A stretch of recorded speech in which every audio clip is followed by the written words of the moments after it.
For decades, we've basically been sold a lie. We've been told that leadership is this innate personality trait. A mystical charisma that you either have or you don't. And look, if you buy into that lie, you're practically guaranteeing your own burnout. The reality of modern organizations tells a completely different story. Legacy leaders, they manage tasks, but modern leaders act as architects. They don't just run around reacting to problems, they intentionally design the scalable structures, the resilient cultures, and the strategic systems that perform flawlessly, whether they're actually in the room or not. Okay, let's dive into this. This classic quote from Peter Drucker perfectly captures the mental shift we need to make today. Management is so often about reactive busy work, right? Putting out fires, clearing out your inbox, doing things efficiently. But leadership, true leadership, is about high-leverage strategic design. It's about stepping back and asking, wait, are we even building the right machine to begin with? Think about it. An architect doesn't spend their day hammering individual nails. They design the blueprint so the house can withstand a hurricane. So I want to challenge you directly right now. Would your leadership system still perform well under pressure? And I'm not talking about your team's work ethic, and I'm certainly not talking about your own personal stamina. I mean your system. If you had to step away for a month, or if the market suddenly flipped upside down, would decisions still get made swiftly? Or is your entire organization completely dependent on you playing the hero every day? Because honestly, if you are the bottleneck, you don't have a system, you have a dependency. Here is the architect's blueprint we'll be breaking down in this explainer today.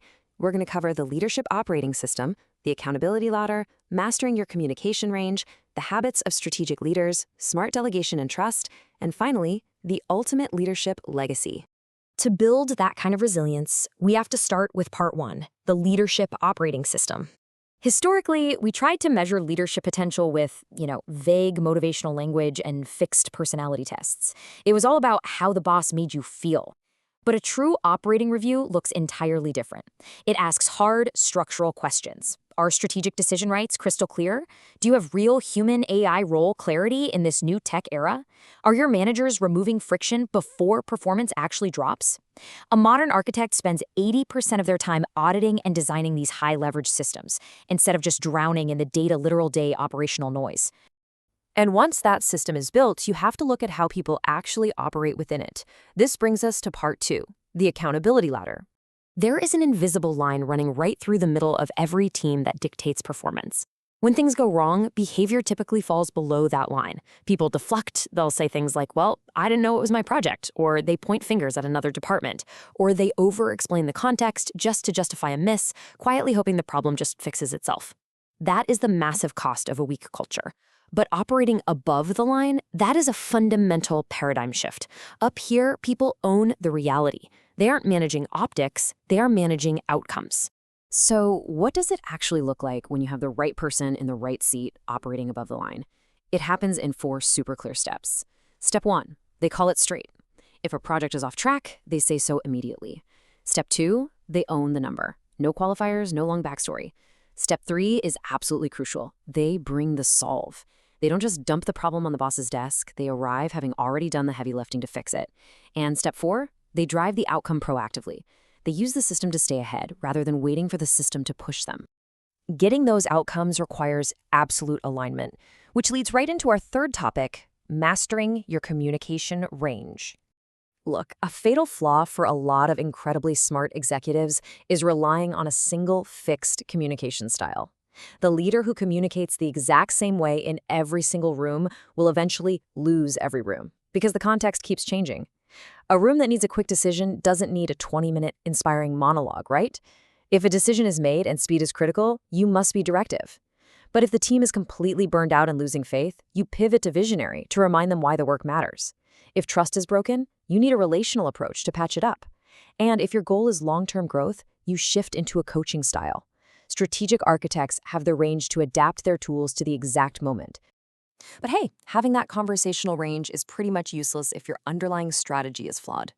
Let's look at section 4, the habits of strategic leaders.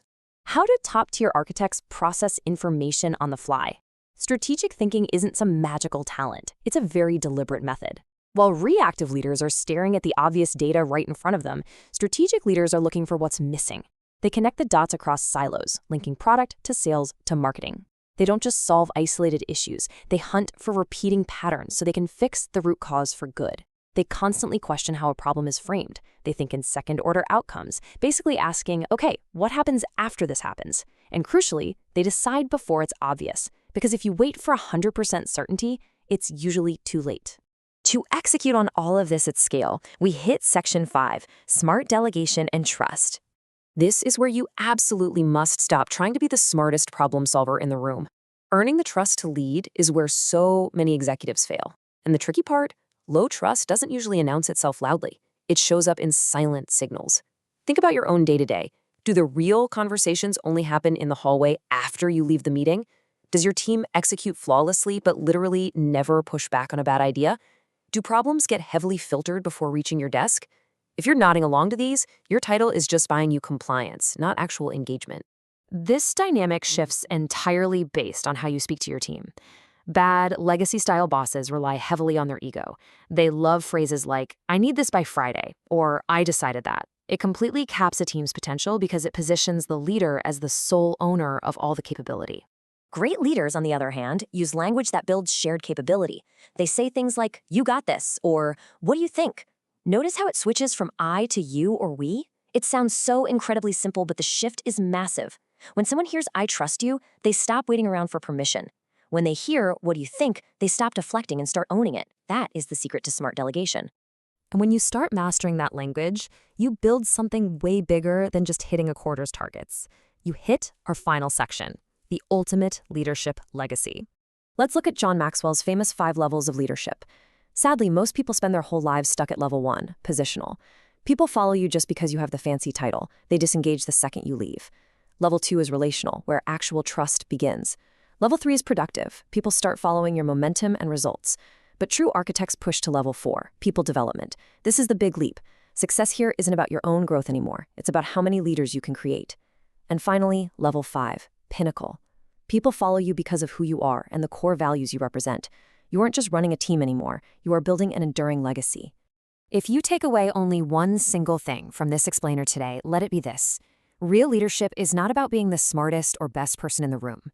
In fact, that desperate need to prove your individual competence is exactly what's putting a ceiling on your team's potential. True leadership is shifting from personal validation to collective excellence.